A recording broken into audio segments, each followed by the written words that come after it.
नमस्कार दोस्तों, स्वागत है आपका हमारे चैनल टेल्स बाय यशु पर। यहाँ पर आपको मिलेंगी अनोखी और रोचक कहानियाँ। अगर आपको हमारी कहानियाँ पसंद आती हैं तो कृपया करके हमारी वीडियो को लाइक करें, इसको अपने दोस्तों के साथ शेयर करें और अगर आप इस चैनल पर नए हैं तो कृपया करके सब्सक्राइब करें। आपका हमारे चैनल पर विजिट करने के लिए बहुत बहुत धन्यवाद। चलिए आज की कहानी का सफर शुरू करते हैं।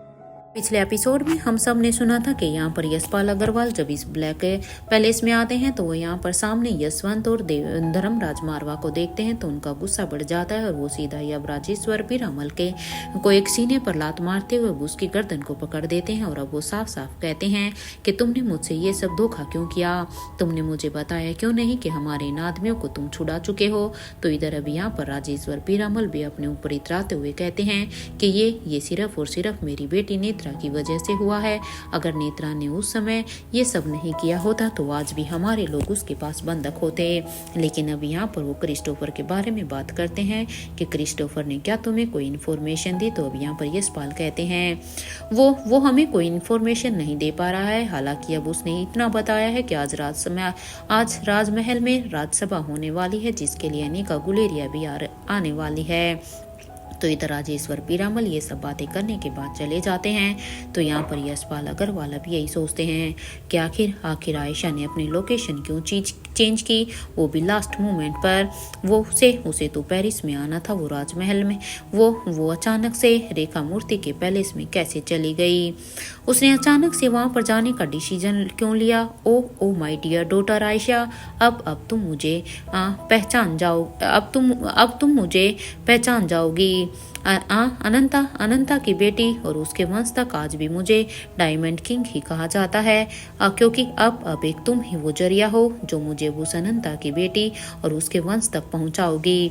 क्योंकि अब तुम्हारे पास मेरी एक ऐसी चीज है जिससे तुम जहां जहां जाओगे मुझे हर उस लोकेशन के बारे में, हर उस जगह के बारे में पता चलता जा रहेगा। क्योंकि मुझे ऐसे ही इस दुनिया में डायमंड किंग के नाम से नहीं जाना जाता।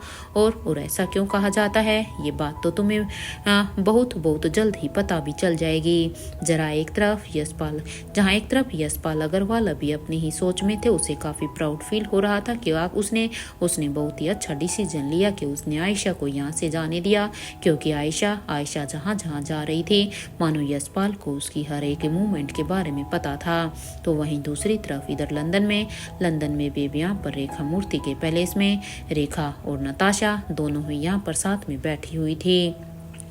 जब ये दोनों साथ में बैठकर आपस में बातें कर रही थी कि तभी रेखा मूर्ति की नजर अब यहाँ पर नताशा यानी कि आयशा मारवा के गले में पहने हुए एक डायमंड पर जाती है।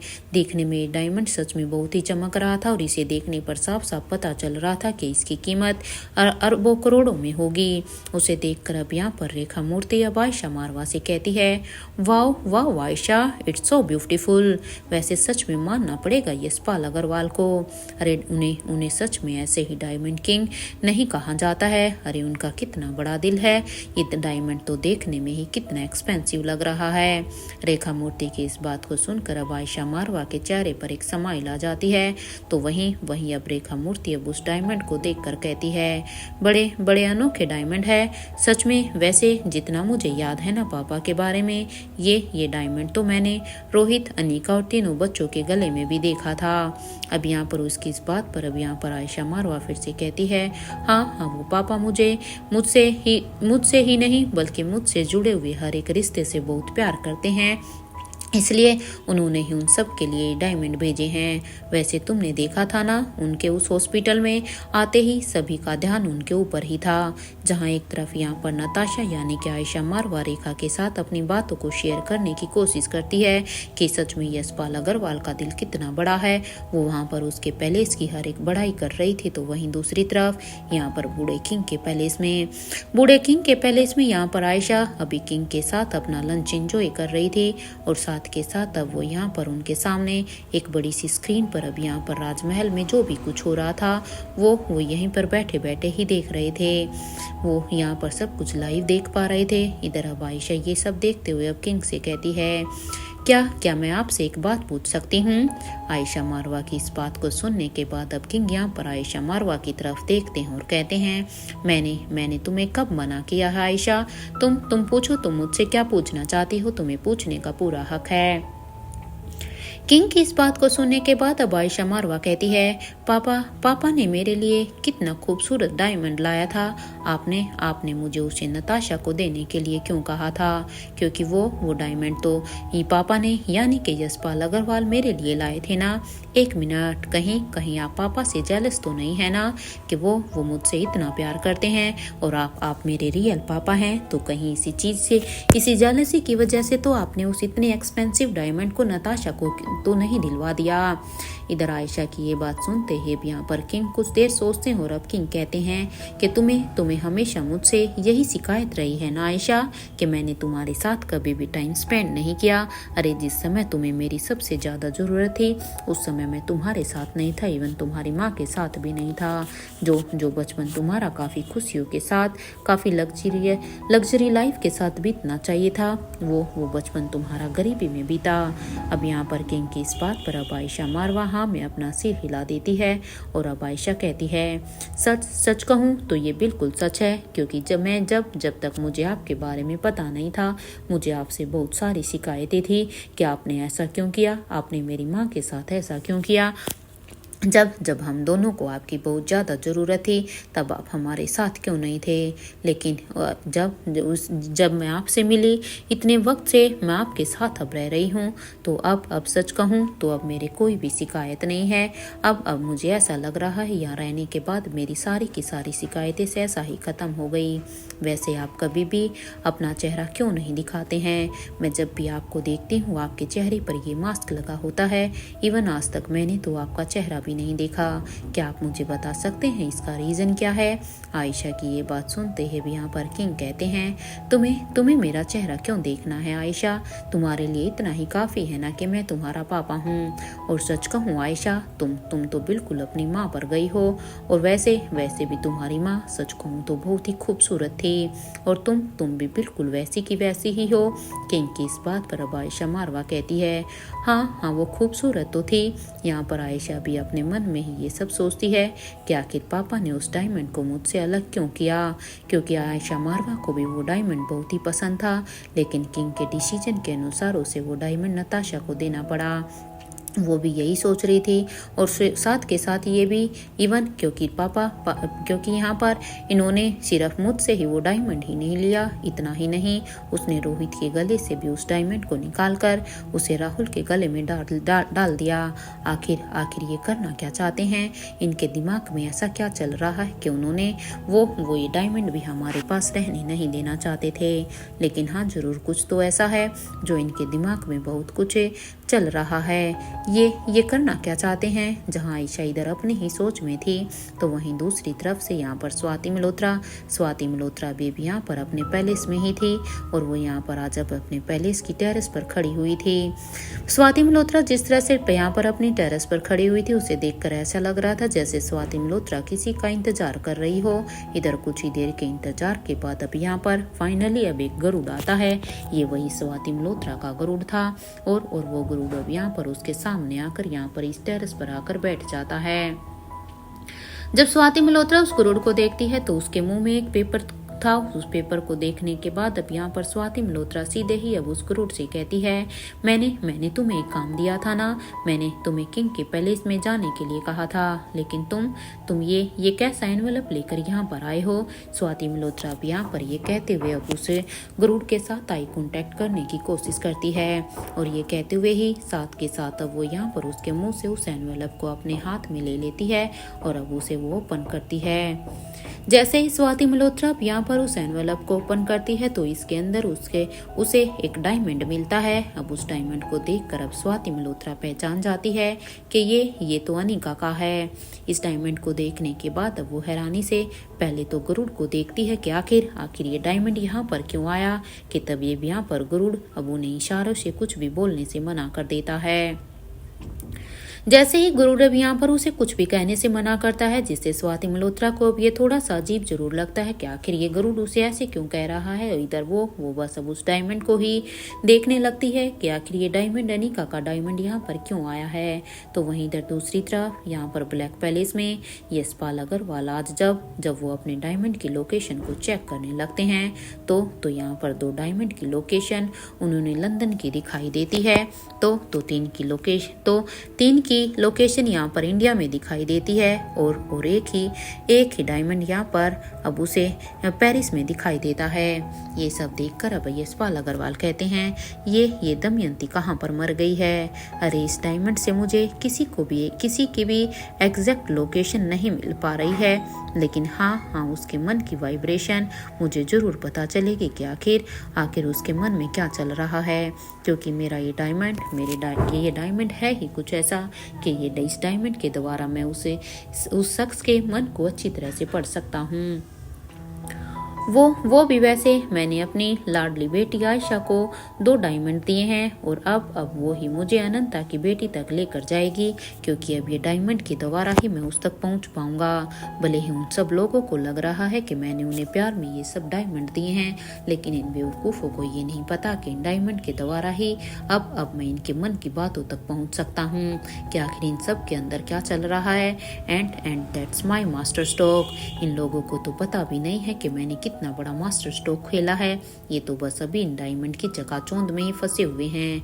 वैसे उस रोहित को मैंने उसके हाथ में एक डायमंड रिंग भी पहनाई थी, और इतना ही नहीं, मैंने तो उसके सिर पर एक केमिकल भी डाला था जो कि हर हेयर वॉश के बाद और भी स्ट्रॉन्ग होता जाता है। और अब तक वो वाइब्रेशन मुझे बता रही है कि रोहित की पिछले 6 साल की याददाश्त सच में चली गई है।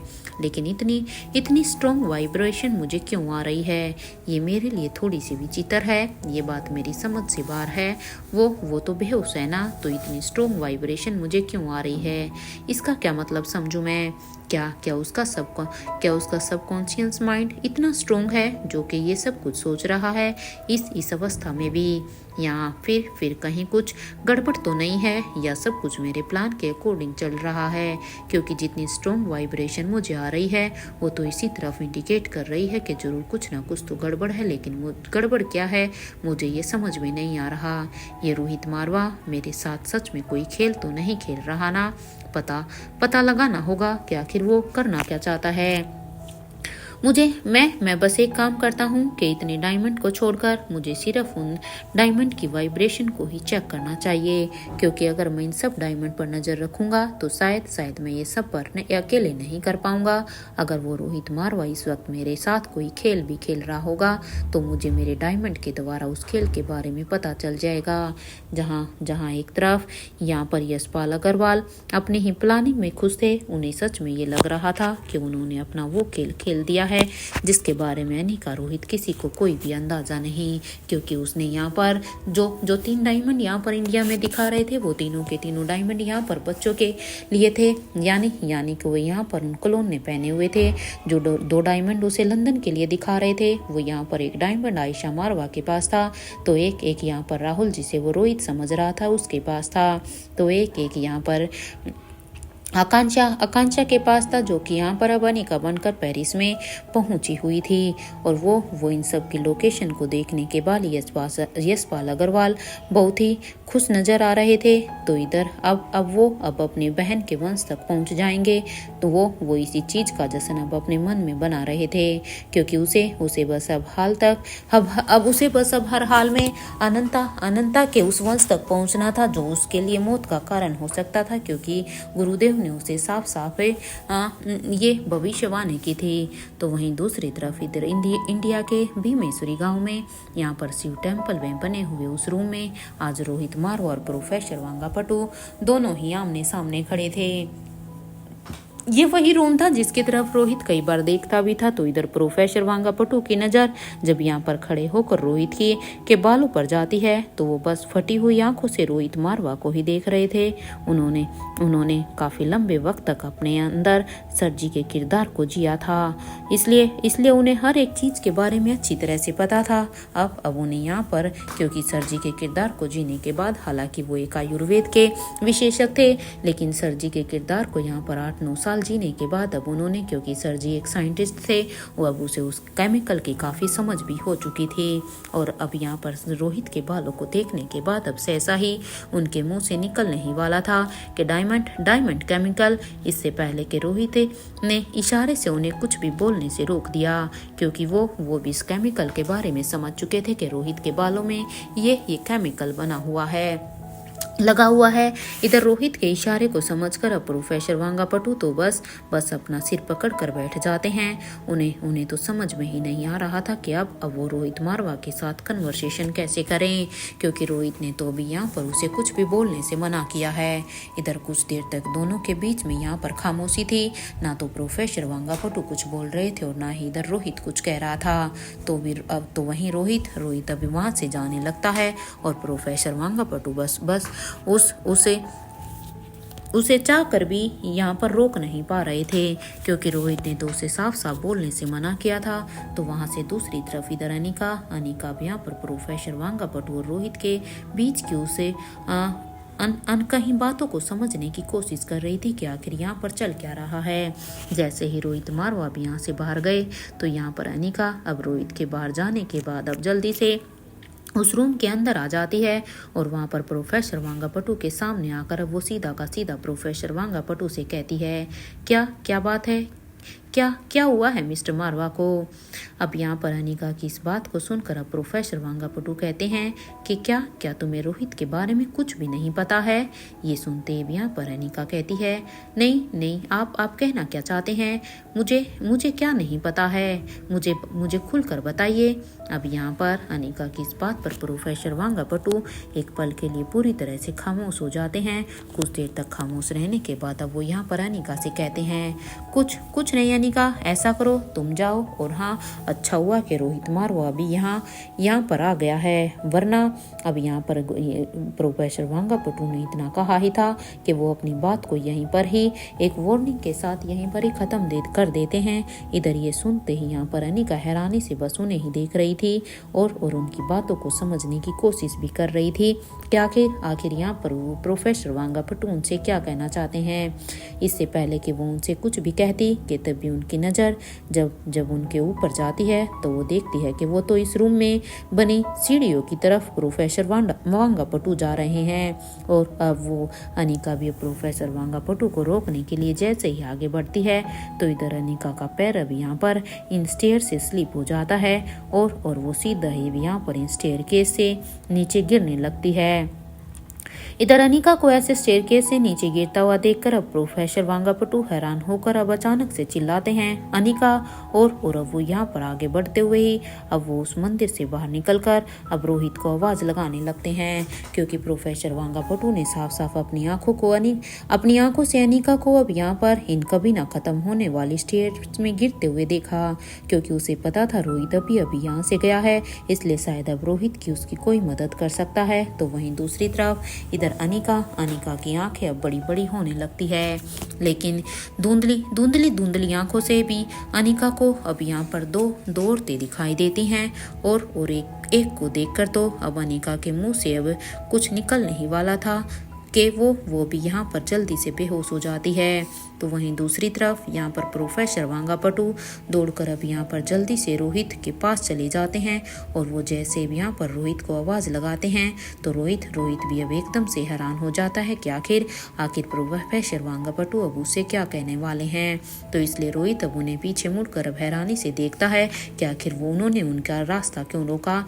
तो यहाँ पर अब प्रोफेसर वांगापटू को समझ में ही नहीं आ रहा था कि वो रोहित को कैसे बताएं कि वहाँ पर अभी क्या हुआ है। इससे पहले कि यहाँ पर प्रोफेसर वांगापट्टू कुछ भी कहते कि तभी उसके सिर पर अब एक पंछी आकर बैठ जाता है।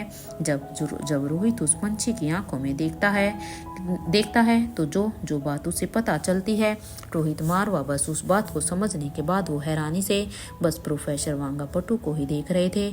तो वहीं अब उन्हें कुछ भी समझ में नहीं आ रहा था कि आखिर रोहित मारवा उसे ऐसे क्यों देख रहे हैं, क्योंकि रोहित हैरानी से प्रोफेसर वांगापट्टू को देख रहा था। लेकिन प्रोफेसर वांगापट्टू के लिए ये काफ़ी अजीब था कि अभी तक तो उन्होंने कुछ भी कहा नहीं है, लेकिन रोहित जिस तरह से उसे ऐसे देख रहा है जरूर कुछ ना कुछ तो बात है।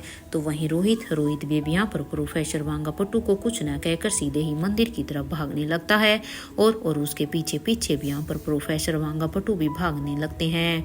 तो वहीं एक तरफ जहाँ पर अनिका बिन सीढ़ियों से नीचे गिर चुकी थी, तो वहीं दूसरी तरफ यहाँ पर पेरिस में राजमहल में यहाँ पर आकांक्षा अनिका बनकर वहाँ पर इस राज्यसभा को अटेंड करने के लिए आ जाती है, क्योंकि अनिका अभी भी यहाँ पर लोगों की नजरों में जब तक लतिका पूरी तरह से वयस्क नहीं हो जाती वो यहाँ पर रानी थी। और अब वो वहाँ पर खड़े सभी लोग अब यहाँ पर अनिका के आने के बाद उसका स्वागत करते हैं। तो इधर अनिका गुलेरिया को रानी की पदवी पर बैठा हुआ देखकर तो अब दिव्यांशी की आंखों में अब गुस्सा साफ साफ दिखाई दे रहा था, क्योंकि यशपाल अग्रवाल की प्लानिंग के अनुसार यहाँ पर दिव्यांशी और राजेश्वर पीरामल ये दोनों भी यहाँ पर इस राज्यसभा में आए हुए थे, इस राज्यसभा का में लुत्फ उठाने के लिए। लेकिन यहाँ पर एक तरफ जहाँ पर दिव्यांशी की आंखों से ज्वाला निकल रही थी, क्योंकि उससे ये बर्दाश्त ही नहीं हो रहा था कि जो रानी की पदवी उसकी थी उस पर अभी अनिका गुलेरिया बैठी है। लेकिन दूसरी तरफ यहाँ पर राजेश्वर पीरामल उसे कुछ भी एक्शन लेने से मना कर दिया था, क्योंकि वो नहीं चाहते थे कि दिव्यांशी की वजह से उनका पूरा का पूरा प्लान खराब हो। तो वहीं इधर दिव्यांशी का हाल तो यहाँ पर बहुत ही बुरा था, क्योंकि दिव्यांशी की नज़र जब यहाँ पर राजमहल पर जाती है तो वो चारों तरफ राजमहल को बड़े ही ध्यान से देखती है। और अब उसे अपने मन ही मन में काफ़ी बुरा भी लग रहा था, और अब वो अपने मन में यही सोचती है ये सब कुछ तो मेरा था, ये राजमहल मेरा था, इस राजमहल पर मेरा ही हक था। ये अनिका गुलेरिया तो रॉयल ब्लड भी नहीं है, तो ये कैसे इस राजमहल की रानी बन सकती है। और आज वो रानी की पदवी पर बैठी हुई है, जहाँ एक तरफ अनिका को देखकर दिव्यांशी के दिमाग में बहुत कुछ प्लानिंग चल रही थी, तो वहीं दूसरी तरफ यहाँ पर स्वाति मल्होत्रा भी अभी अपने सीक्रेट लैब में आ चुकी थी।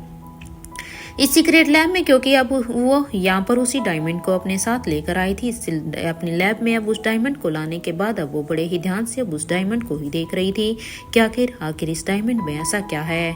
और साथ के साथ वो अब अपने सिस्टम पर उसके बारे में पढ़ने की कोशिश भी कर रही थी। इधर वो जैसे जैसे इस डायमंड की स्टडी में आगे बढ़ रही थी, उसकी हैरानी बढ़ती ही जा रही थी, क्योंकि इस सिस्टम के द्वारा जो स्वाति मल्होत्रा को यहाँ पर इस डायमंड के बारे में पता चलता है, उसे देखकर अब खुद स्वाति मल्होत्रा भी हैरान थी। स्वाति मल्होत्रा अब अपनी स्टडी में इतना खोई हुई थी कि उसे वक्त का अंदाजा भी नहीं हुआ, और ना ही उसे ये पता चला कि करण गुलेरिया काफी वक्त से उस लैब में आकर बस स्वाति मल्होत्रा को ही देख रहे हैं।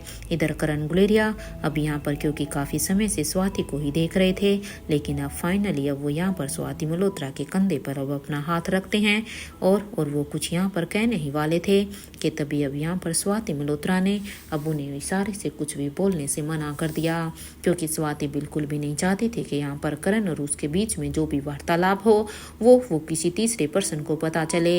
ये इधर स्वाति के इस रिएक्शन पर अब करण गुलेरिया भी खुद हैरान हो जाते हैं कि आखिर स्वाति उसे कुछ भी बोलने से क्यों रोक रही है। तो वहीं इधर स्वाति मल्होत्रा अब उन्हें उस रूम में चलने का इशारा करती है, और साथ के साथ अब वो उस डायमंड को उस सीक्रेट लैब में ही छोड़ देती है। स्वाति मल्होत्रा को अब इस डायमंड के बारे में पता चल गया था, इसलिए स्वाति मल्होत्रा इस डायमंड को अब अपने साथ नहीं लेकर जाती, और इधर करण के साथ अब लैब से बाहर निकलकर अब ये दोनों सीधा ही बेसमेंट को क्रॉस करते हुए वो बाथरूम के रास्ते से अब अपने रूम में आ जाती है, जो रूम यहाँ पर पहले अनिका और रोहित का हुआ करता था। और जैसे ही वो दोनों यहाँ पर अब इस रूम में आते हैं, तो यहाँ पर अब करण स्वाति मल्होत्रा से कहते हैं, क्या बात है स्वाति, सब ठीक तो है ना, तुम इतनी सीरियस क्यों दिखाई दे रही थी। अब करण की इस बात को सुनकर अब स्वाति मल्होत्रा कहती है, अक्षय वर्मा कहाँ है करण। अब यहाँ पर ये सुनते ही अब करण गुलेरिया कहते हैं, वो वही हैं जहाँ पर उसे होना चाहिए स्वाति। वैसे वो आयशा से काफ़ी नाराज़ हैं और सच कहूँ तो मुझे आयशा का कुछ समझ में ही नहीं आ रहा है यार कि आखिर आयशा चाहती क्या है। सच में यह आयशा को समझना मेरे लिए अब बहुत ही मुश्किल हो चुका है।